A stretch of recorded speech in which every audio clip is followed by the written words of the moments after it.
மகாபெரியவா சரணம். மார்கழி மாதம் என்றாலே கிருஷ்ணன் தான் நமக்கு நினைவில் வருவான்.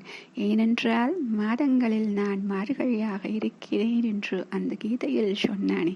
அப்படி இருக்கக்கூடிய அந்த மார்கழியில் ஆண்டாள் சொன்ன திருப்பாவையின் பொருளை நினைத்து பார்த்தால் அனைத்தும் அந்த கிருஷ்ணனின் அந்த பகவத்கீதையில் அவன் சொன்னது, பாகவதத்தில் சொன்னதன் பொருளையெல்லாம் உள்ளடக்கி நமக்கு குறுகச் சொல்லி நிறைய விளக்கி இருக்கிறாள் என்றார். மார்கழி மாதத்தில் நீராடப் போகலாம் என்று தோழிகளை அழைக்கிறாளே, இங்கு நாம் சொல்வது அங்கு நீராடுவது கிடையாது. எதை சொல்கிறாள் என்றால், ஞானம் அப்படிங்கிற ஒரு விஷயத்தை நம்ம இன்னும் கிடைக்கவே இல்லையே நமக்கு. அப்ப பக்தி என்னும் கடலில் நீராட நாம் எல்லாம் செல்லலாம். ஏனென்றால் இந்த அஞ்ஞான இருட்டு இன்னும் விலகாமல் இருக்கிறது. இதிலிருந்து நாம் வெளியே வர வேண்டும் என்றால் இந்த பக்தி என்னும் கடலில் நீராட வேண்டும்.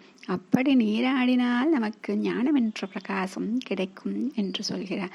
சரி, இந்த வெண்ணெய் எதற்காக கையில் வைத்துக்கொண்டு எங்கேயெல்லாம் வெண்ணெய் இருக்கிறதோ அங்கேயெல்லாம் போய் திருடி திருடி தன்கிறான். இவன் கேட்டால் இவனுடைய தாய் யசோதை கொடுக்க மாட்டாளா எண்ணம்.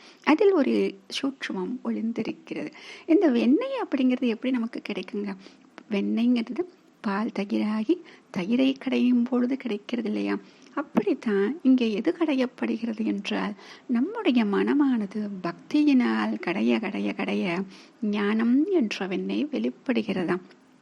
அந்த ஞானம்தான் அவனுக்கு மிகவும் பிரீத்தமானது. ஆக எங்கெல்லாம் ஞானம் என்கின்ற வெண்ணெய் இருக்கிறதோ அங்கெல்லாம் கிருஷ்ணன் தானே வந்து விடுவான். நாம் கூப்பிட வேண்டும் என்பது கிடையாது. ஏனென்றால் கோபிகைகள் வீட்டில் வெண்ணெய் இருந்தால் அங்கு கண்டிப்பாக கிருஷ்ணன் இருப்பான் இல்லையா? அப்படித்தான் இங்கு நம்முடைய மனதிலும் அந்த ஞானம் என்கின்ற வெண்ணெய் இருந்து விட்டால் சாட்சாத் அந்த கிருஷ்ண பரமாத்மா வந்து விடுவான்.